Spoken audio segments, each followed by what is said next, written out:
On this special episode of the Newman Bond, 2014 alumna Jaimie Fager talks about her experience in medical school and shares tips and recommendations on non-medical skills to save or start your medical career. So my name is Jaimie. I'm a family medicine doctor.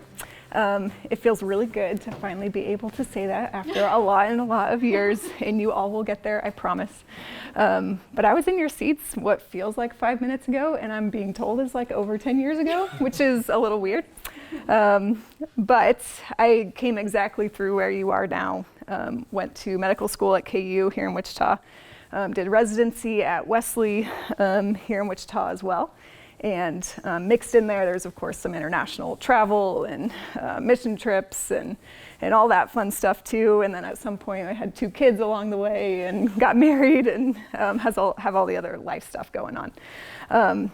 But I can confidently stand up here today and tell you that I absolutely love my choice. I love medicine. Is it different than maybe what I thought it would be when I first got into it? Yes. And we're going to talk about some of the things that you need to consider today.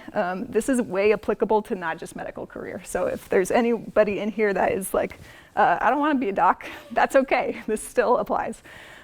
This will work for any pre-health career, really any career where you're interacting with people, which is just about all of them. So lots of good stuff that we're going to talk about today, but I absolutely love what I do. I started my family medicine practice straight out of residency. And so I own my own practice in Andover, Kansas called Integrity Medicine. It's a direct primary care clinic, so it's a little bit different than what you typically experience at a doctor's office. So I don't charge insurance to see patients. We do a completely different model where I charge a monthly low-cost membership rate for patients, and then there's no co-pays, you don't get bills after the visits. It essentially spreads out the financial burden on patients and on us so that I don't have to pay a biller, a coder. I don't have to pay someone to fight with insurance. It is literally me and a nurse that takes care of patients, which is the way I think it should be. And so we get to practice medicine the way that I feel like it needs to be practiced, and that means the way that I practiced it in Africa, where it's literally just you and the patient, and you figure out what to do together. So that's kind of my background. So you can probably already tell a little bit about me just from hearing that.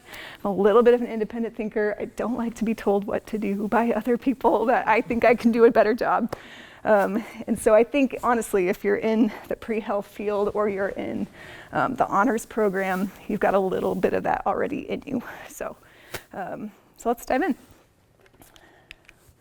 This is not very slide heavy. Okay, so this first one is just very general, and this is part of what you're supposed to be doing here at Newman anyway, which is to be kind of getting to know yourself and what your natural strengths and weaknesses are. And that's what a liberal arts education is supposed to do for you, right? That's one of the reasons why I went here. You're supposed to get to know yourself and what your worldview is and what is most important to you by experiencing other types of cultures, other types of communities, things like that along with it.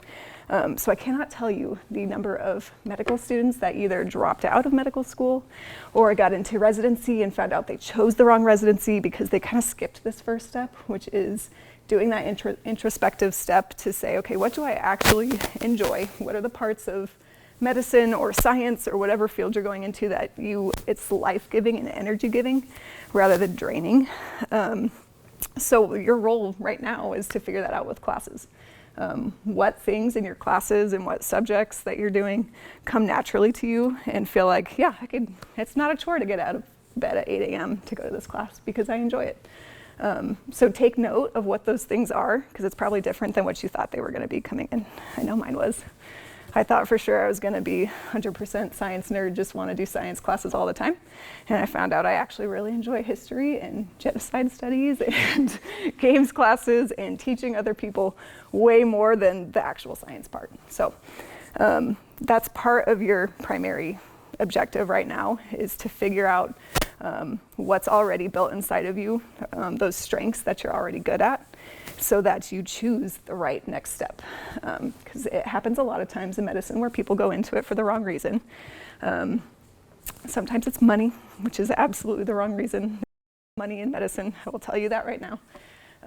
Sometimes it's status, sometimes it's just the science part, and medicine is way more about the humanity part of of what we're doing there rather than all the other stuff. So if you don't figure that out about yourself beforehand, you'll get to the point what happened to some of my classmates where you're 2 or 3 years into medical school and building up $200,000 of debt and then realizing, oh, this is not really what I wanted to do or not really what I signed up for. So if you come into college and you're pre-med or you're pre-health and you find something else that you really like and you're really good at instead, it's okay to let that go and go do that other thing. Or do the next interesting thing, which is find a way to combine them, which is what I try to do. I love history, I love traveling, I love getting to know people and hear their stories. And so for me, that's why I chose family medicine, is because I get to incorporate all those things and I can take all those skills that I have and pick up and go to Africa and go serve for a month and do some really cool stuff and feel like I've made a difference, and then I've learned a lot of things and then come back and keep doing my job here. So, yeah, all right, go ahead and advance, good. Okay, so another kind of general one, but really cannot miss out on it, is that you really do, if you want to be in any healthcare career at all, you have to be relentlessly curious. If that's not you, if you want to be in a job that you learn one thing, you learn how to do it, and you do the same thing for 20 or 30 years, this is not the career for you. You will be learning new things every single minute, it seems like sometimes. Just this morning, I had a patient walk in with the weirdest skin rash I've ever seen in my life, and we had to sit down and do some reading and looking up and call my dermatologist friends, and I learned a bunch of new things this morning, even after being in independent practice for 2 or 3 years, and 3 years of residency, and 4 years of medical school. So you're literally learning new things every single day. There's some book recommendations in here, so if you're gonna write anything down or take any notes, or I can send them to Emily afterwards. This is a really good book. It's called Be the Unicorn. There's a lot of good books by John Maxwell out there. But one of the key points in the book is that you have to be relentlessly curious, or you're not gonna be a good leader in any field that you go into. Absolutely do not do medicine or healthcare for the money. It is getting worse by the day, some for good reasons, some for bad reasons. But I just included a chart there that shows you that relative to inflation, that bottom red line is the physician's salary. Sorry, I'm pointing to a screen over here. I should be pointing over here. Is physician's salary. And so relative to inflation, it's actually been decreasing the last 3 or 4 years. And has been stagnant for the last 20 years. So legitimately, do not do medicine for the money. You will see some people go into it for that and get burnt out 10 years in and end up doing something else, or dropping out of residency or medical school halfway through. So, all right, go ahead. Okay, so this is a very applicable class you can actually take. When I was here, you had to take a speech class. Is that still the case? Okay, perfect. I will tell you, I got 10 times more communication skills out of my games classes and history classes than I ever got out of my speech class, where you have to stand up for 5 minutes and talk about a pencil or something like that in front of people. Put yourself, and there's different levels to this, but that first level is, I think, sometimes harder for, I'll say, our generation, even though I'm a little bit not quite part of your guys' generation. That one-on-one communication skill, I mean, you guys had COVID thrown at you. You grew up in the social media age. I just barely got the leading edge of that. Do any of you, have you ever heard of MySpace before? Okay, I'm shocked I've had 2 head nods. So I grew up in the leading edge of social media. You guys are fully immersed in it from day 1 of junior high, essentially. So we start to lose some of that one-on-one communication skills, where you can just go sit down with anyone that you've never met before and have a 20-minute conversation and get to know them and actually find points of connection. You don't have to raise your hand, but how many of you are still terrified to pick up the phone and call someone that you don't know? Just in your head, you can raise your hand. I remember being there. I'm naturally an introvert, so the one-on-one communication is where I thrive, but that next step up of having to talk to a group of people or talk to people that I do not know from Adam was incredibly, incredibly hard for me to pick up, and it takes practice, and it takes practice of being uncomfortable so that you can come do things like this that are really cool and fun and not feel like you're terrified to get up and talk to people. That's right. That's right. You will all have to do it. And especially if you're in medicine. I mean, my job literally all day is to sit down, sometimes with patients I've never met, and within 20 minutes develop a relationship with them where they can trust that I'm listening to them and they can trust what advice I'm giving them. And that has to be created out of thin air. So that means that you have to have some of those skills to feel comfortable sitting down and talking with someone that you seemingly have nothing in common with. So the only way that you do that is by practicing it. You guys have the perfect opportunity now to do that with other kids in your class that you've never met. Just go pick up one day, sit by someone you've not sat by, which I know is breaking the unwritten rule of college where you're frozen into your seat that you picked the first day of class. But yeah, go practice it. Go do events where you're put out of your comfort zone and you have to talk with people.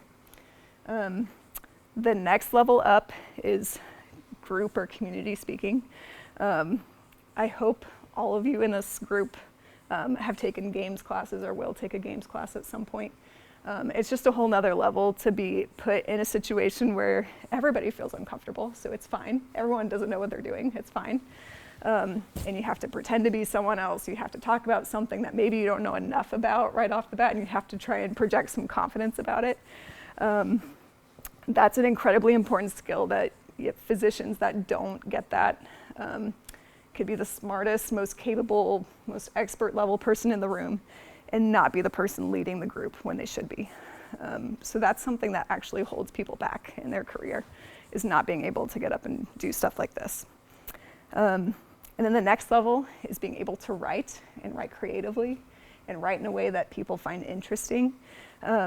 If you want to go be a healthcare provider or fall into any career and follow exactly what path they put in front of you, okay, this is how you be a family medicine doctor. You go see 20 patients in a day. You go home, you write your charts, that's all you do. You don't necessarily need that skill. But if you want to be able to do something interesting and write the interesting books about medicine and have those interesting conversations with people about the ethics behind medicine, the financial stresses and responsibilities of medicine, you can't do that unless you cultivate the skill of being able to creatively write and come up with content that people want to hear and want to read. Yeah, next. Okay. Leadership is a huge, huge topic that I feel like gets a bad rap because a lot of people assume that you're either a leader or you're not. It's something that you're born with, and some people are natural leaders and some people are not. I can tell you 100%, it is not just a personality, it is a learned skill, and it's something that you have to cultivate intentionally over years and years and years of practicing. My practice with leadership honestly began with running clubs here at Newman. Having to operate a board of people that are putting together an event, or you have to come up with volunteers out of thin air, or you have to come up with some mission statement and goal to get people moving together. That started here for me, honestly, maybe a little bit before in sports. But you have to actually put time and effort into it. There may not be one specific leadership class that you can take, but there are lots of organizations that you can plug into, even if it's the honors group, and take charge of some event that the honors group is going to do, and practice in an environment where it's okay if you don't get it right, or if you fail a little bit, or if you need help from people that are here to help you. So one of my favorite books is How to Lead When You're Not in Charge, because for a long time as an undergraduate student, a medical student, a resident, it feels like you're trying to build all these skills, but you're not actually given any responsibility yet. But you can't think about it that way. You have to think about what's the responsibility I can take in this stage of life right now. I cannot tell you the number of physicians that you would look at and say they should be the expert in the room, they should be leading this, and they have no leadership skills. And so it all falls apart when they try and step up and take control and lead. I can tell you my first code, running a code, so someone's heart stops beating in the hospital, you get paged to the room, you have to go in there as the physician and tell everybody what to do and organize something out of mass chaos.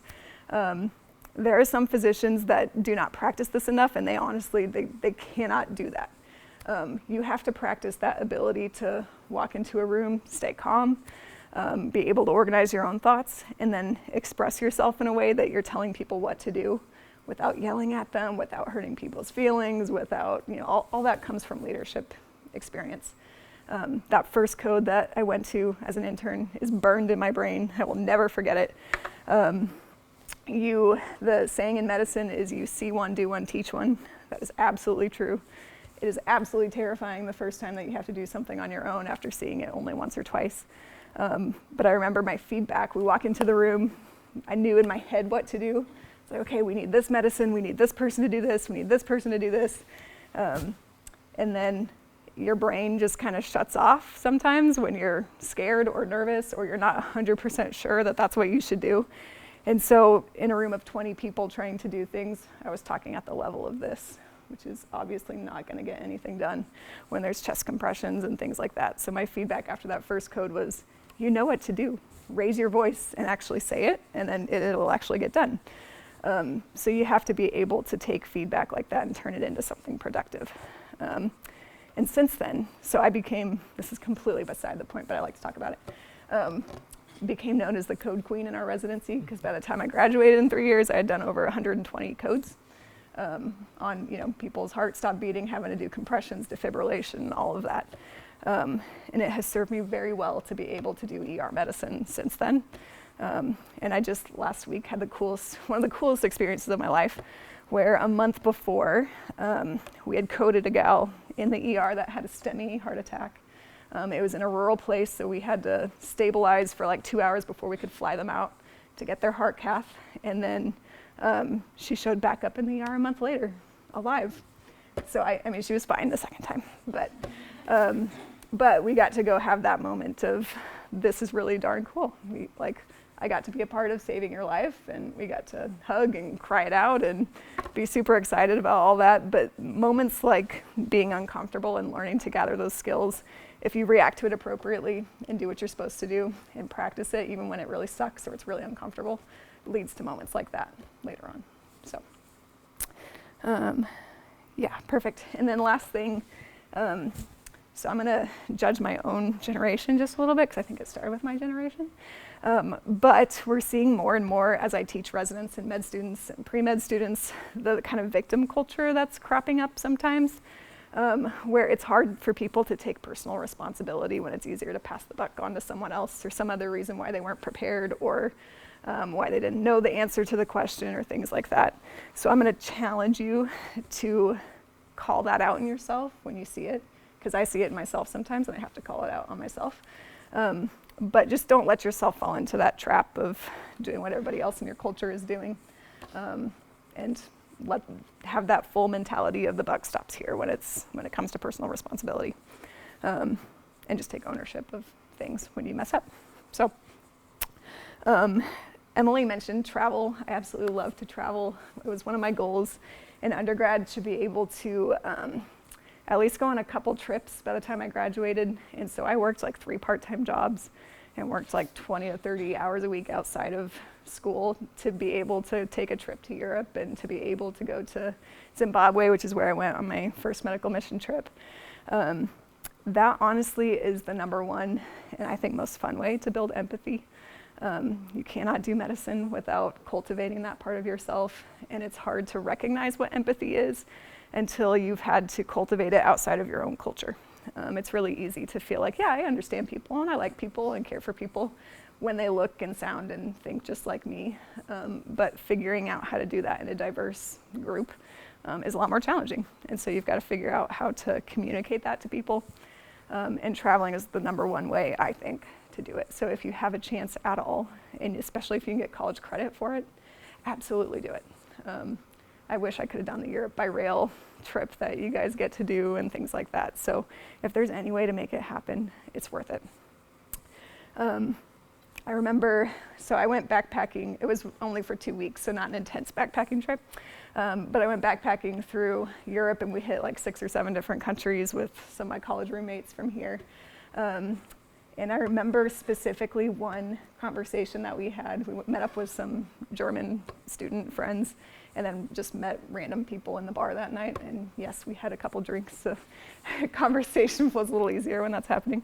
But I remember having a gun control talk with German students halfway across the world who had not much in common to me. They grew up in a pretty socialized school system, no guns allowed in their country, and we had the best conversation about it without judging each other and without feeling like anyone got offended and had to leave the table. Those are the types of things that you need to start collecting kind of under your belt, being able how to talk about hard stuff and not feel like you have to leave the table because you're offended. So, and then Zimbabwe, I have so many stories from Zimbabwe, but I mean, my favorite episode thing from there is, if you don't know the history of Zimbabwe, they're much like a bunch of the other genocide studies. It has a very dark history of having a dictatorship that came in after English colonization, and essentially putting in almost like an apartheid system and taking white-owned farms and basically giving them to black families. And so there's a lot of racial tension that kind of developed over the past 20, 30 years in Zimbabwe. So it took the most financially lucrative country in Africa and turned it into one of the most impoverished in the entire world right now. So going into Zimbabwe and seeing those racial dynamics that I had never had to experience really, truly in the United States, yeah, we have some issues, but we don't usually have, people knocking on each other's doors with machetes and threatening your family to get out of their house and take their farms and things like that.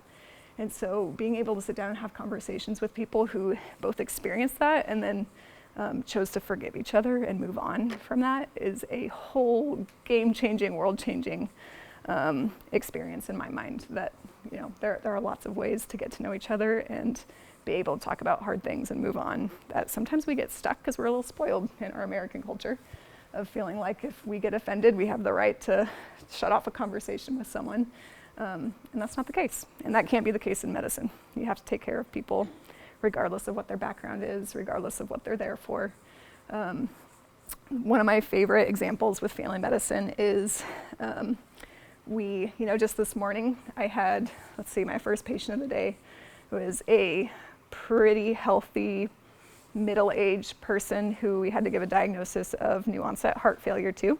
It's going to need heart surgery in the next month and need lots of kind of life-changing things done. And then the next room had to walk in and talk about lung cancer with a patient. And then the next room had to walk in and talk with a very worried mom about a 4-month-old who has a cold and is fine, but mom's very worried about a 4-month-old who has a cold. And then the next patient is a patient who's had a cold for 3 days and wants antibiotics. And if you don't know, that's the bane of family medicine, getting the call of 3 days of cold symptoms and patients asking for steroids and antibiotics.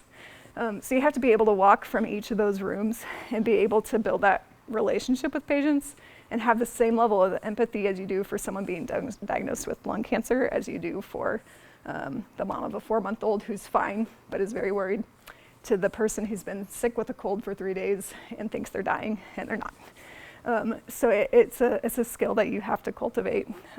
So my number one advice is to be able to get to the point where you can sit down with anyone and have a conversation about anything without anyone getting upset and leaving the table.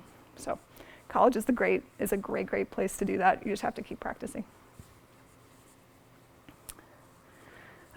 Okay, classes you should have taken, or I should have taken that I didn't and wish I did. Finance and business operations.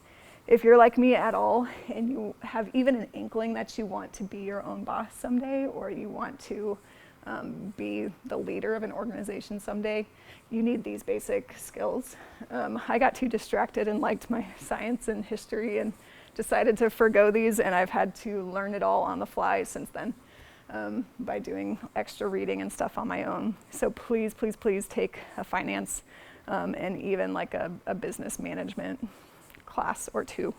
You can always go back and get your master's in classes and things like that afterwards, but honestly, once you're in medical school, there is no freaking time to do any of that. So the more that you can get here, the better.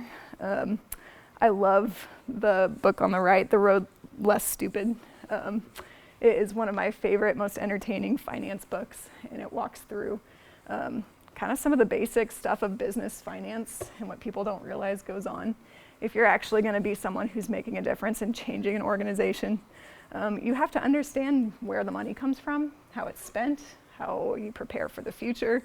And that's something physicians are notoriously bad at, because you spend so much time focusing on science and just getting to the point of being a doctor that everything else gets kind of pushed to the wayside, and then you land as a 30-year-old in your first job, and like, I don't know what to do with my money. I don't know how this clinic operates this way. The reason that I do direct primary care the way that I do it is because if you sit down and look at the way a normal physician's office operates, it takes minimum 5 to 6 staff members for one physician to take care of patients. Most recently, that number went up to like 10 to 11. So if you can just imagine for a second, the flow of money that's coming in, that's coming from patients, it's coming from co-pays, that's coming from them hitting their deductibles. Some of it's coming from insurance companies, not very much, but some. And that one physician that's seeing patients bring in that money has to pay 10 full-time salaries of other people just to get the job done. That's a lot of financial waste.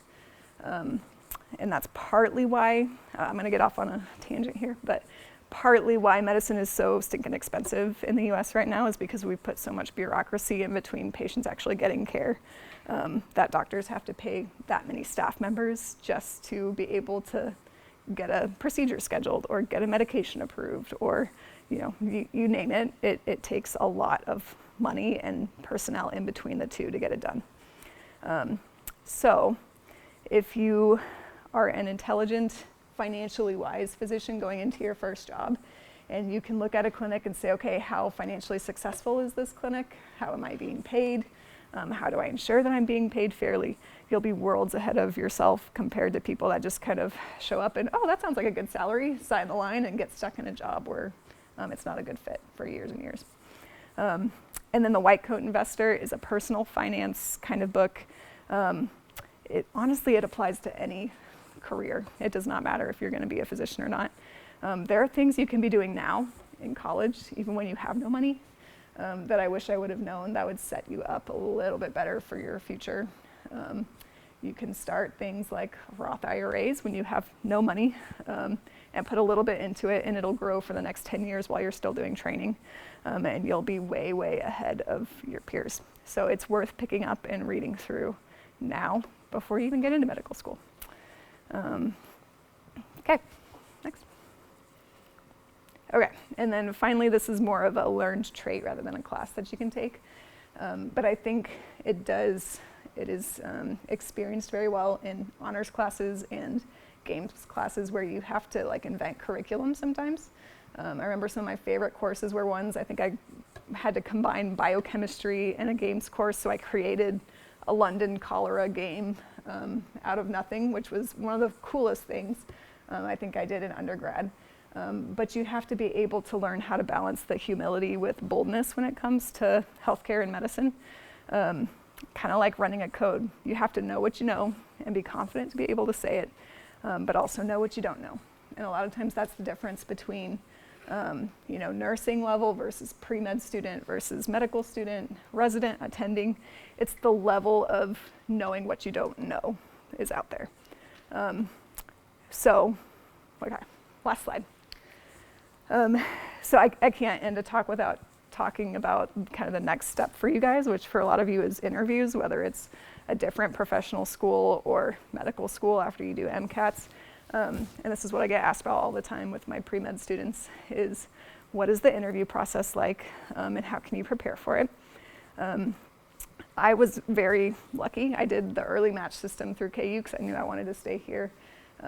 Got the decent grades, got the good MCAT score. What makes the difference between a good applicant, all the other good applicants, and who gets into medical school most of the time is the interview. So all those things that we've talked about where you have to be able to cultivate a relationship with someone one-on-one out of thin air in 20 minutes or less, that comes out in the interview. That's mostly what they're screening for. They're trying to screen out the people that are super duper smart but can't talk to someone for more than 5 minutes or make anyone feel at ease in a conversation. So focus on that skill. All of my questions in my interview, and it's a full day of interviewing with 4 or 5 different interviewers. All my questions were non-medical. No one cared. what I learned in biochemistry class or organic chemistry class. So everybody has all the same stuff.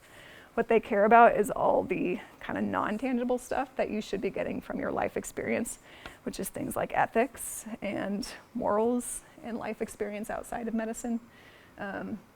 My favorite question that I think just about everybody gets is, if you couldn't do medicine, if that door was absolutely closed to you, what would you do instead? And that's something that you need to have thought about before you show up in the interview room, because it's something that you should have thought about 20 different times before you even applied to medical school. It's, is there any other job that's a better fit for me, that's an easier road? Because this is not an easy road. You spend 11 years of your life just preparing to get there before you even start getting a paycheck, essentially. So think about that beforehand. My answer was a teacher, because I like to teach. But you have to have those answers beforehand, and you have to be able to talk about specific human experiences that you've had, either in medicine or outside of medicine, that have changed who you are. So I'm always happy to talk more about interview and application process and all of that if anyone has any questions. And I do absolutely have pre-med students come shadow me in the clinic, so feel free to use me as a resource for any of that. But that's basically it. That's the kind of brunt of what I wanted to share with you guys. So I want to open it up to questions, comments.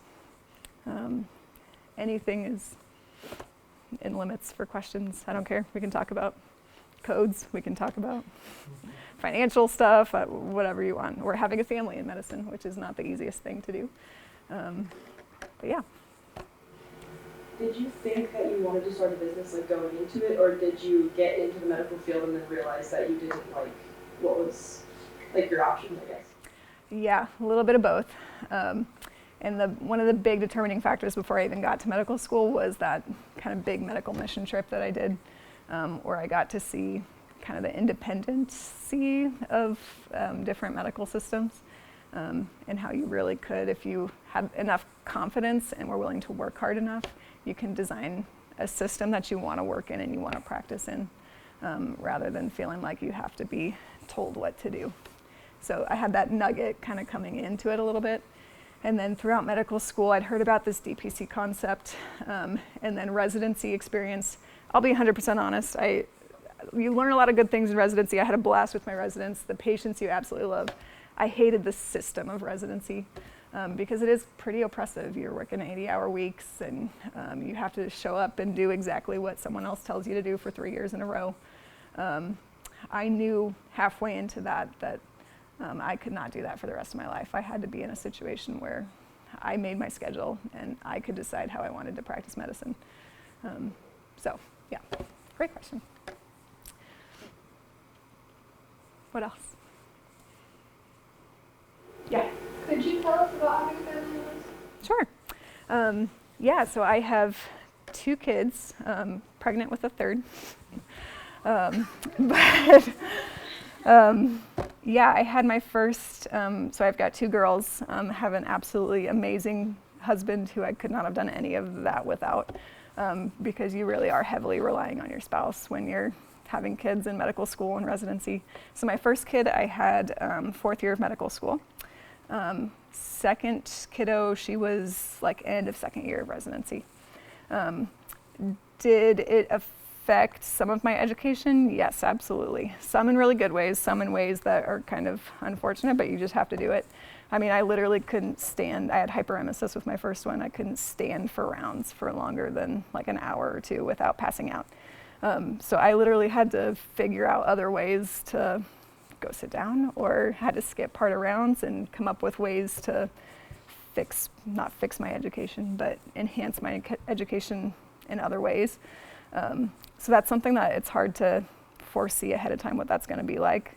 The medical community is getting better at supporting parents in residency and medical school, but it's still born out of that system created 40, 50 years ago, where your life belongs to them for 4 years.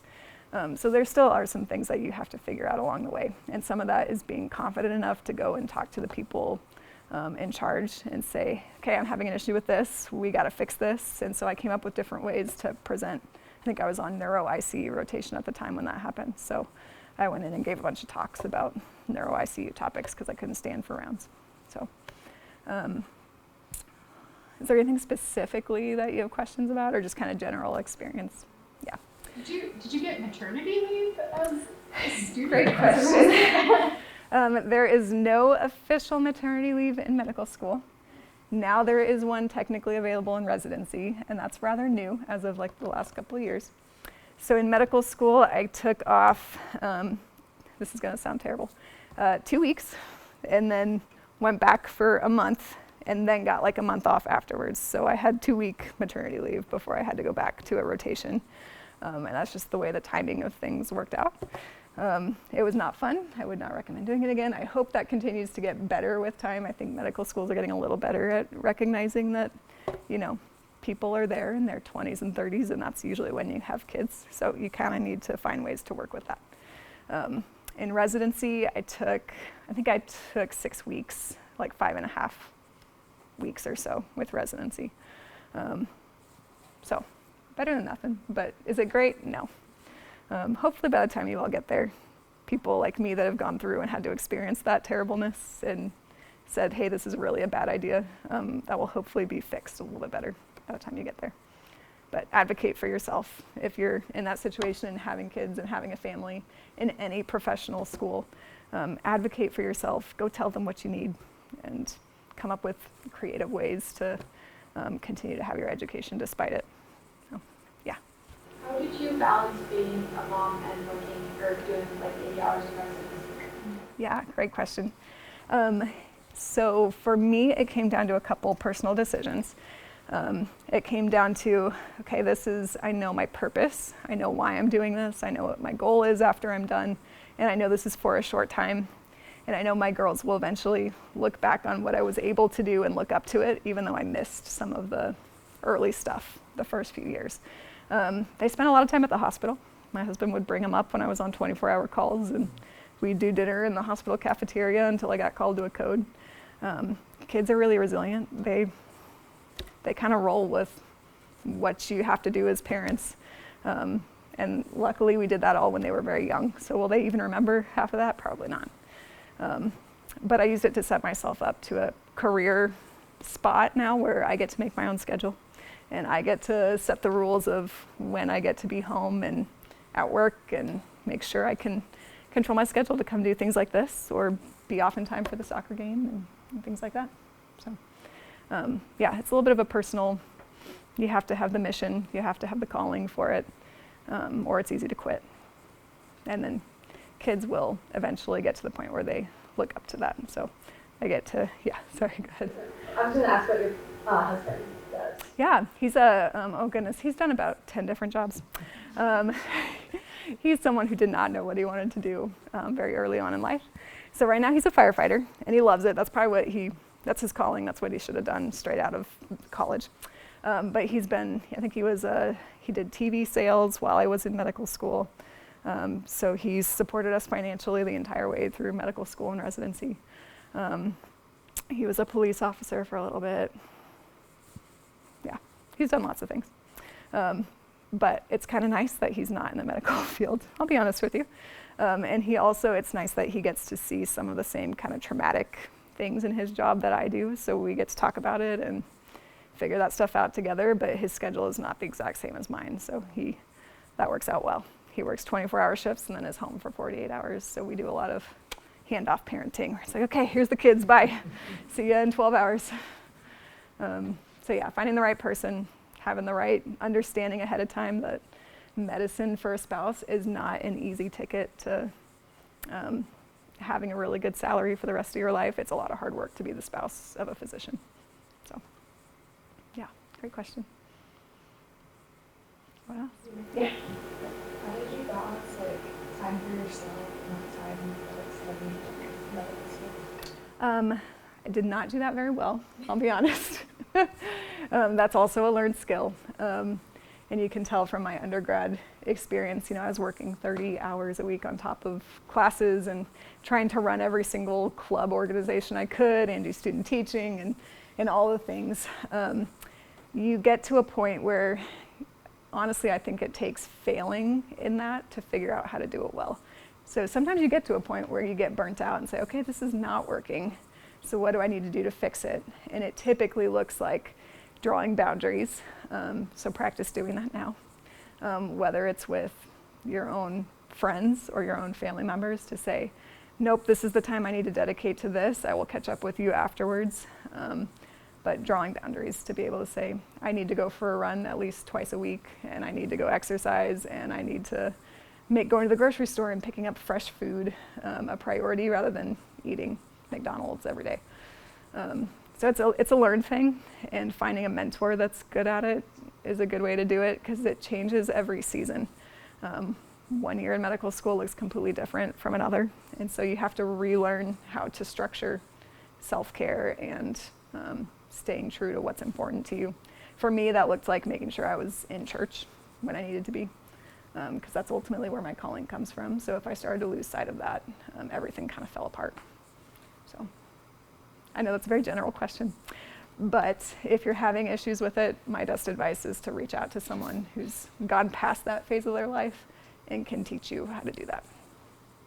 Yeah. Perfect. What else? Yeah. Other than family medicine, what was like your other kind of top specialties that you were deciding to? Oh man. Okay, so there's a joke that people end up in family medicine because they like everything, and it's 100% true. Every rotation I did, I was like, oh, this is the coolest thing ever, I should do this. And then you get to the next one and it's, oh, this is the coolest thing ever. I really like ER, which is why I still do it, mostly for fun, and I like it. And I like the kind of adrenaline rush and being forced to make high pressure decisions. That's something that I just get energy off of. So ER was my next one. I knew my first 8-hour colorectal surgery in medical school that I absolutely did not want to be a surgeon. There's a couple experiences where you just get a hard no, like, yeah, no, I hate that. I never want to stand in one spot for 8 hours at a time.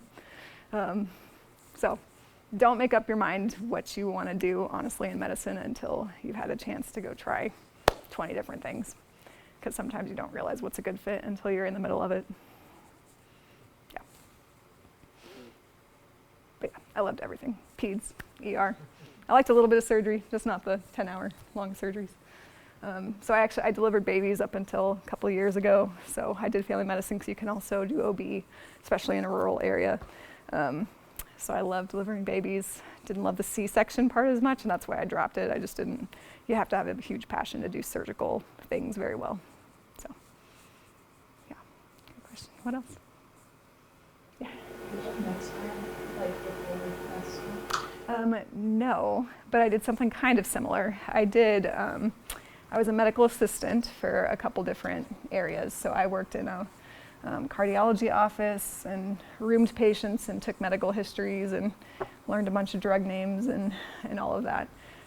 Scribing is a fantastic way. If I'd have even realized that that was an option when I was going through it, I would have absolutely been like a scribe in an ER and probably had the time of my life doing it. But yeah, I was a medical aide. I was a research assistant for the Cancer Research Center here at Via Christi, which is basically just paperwork, but you get to learn a little bit of that stuff at the same time. I did a little bit of nursing assistant stuff, like at the end of high school. So I've done almost every level of healthcare that there is. And I would absolutely, if you have a chance to get into some of those other levels, recommend it. Because you see it from all different areas. You see the good, the bad, and the ugly of healthcare. Because it's not all rainbows and unicorns. There's days where you're in the hospital and dressing wounds that smell terrible, or helping patients get up and go to the bathroom, and that's the best thing that you'll do for them that day. So yeah, scribing is fantastic. But if you can't do that, do like a medical assistant. There's lots of ways to do that without like a degree or anything. And people love to hire pre-med students to do jobs because you're all very motivated and smart and you train very easily. So don't be afraid to ask doctors' offices and things like that to do small jobs. You've been listening to the Newman Bond, with new episodes every first and third Tuesday of the month. For more information, visit newmanu.edu/podcast. I was like, what? I have no idea. I get a lot more blessings out of that. Really fun experience. Really the Newman experience.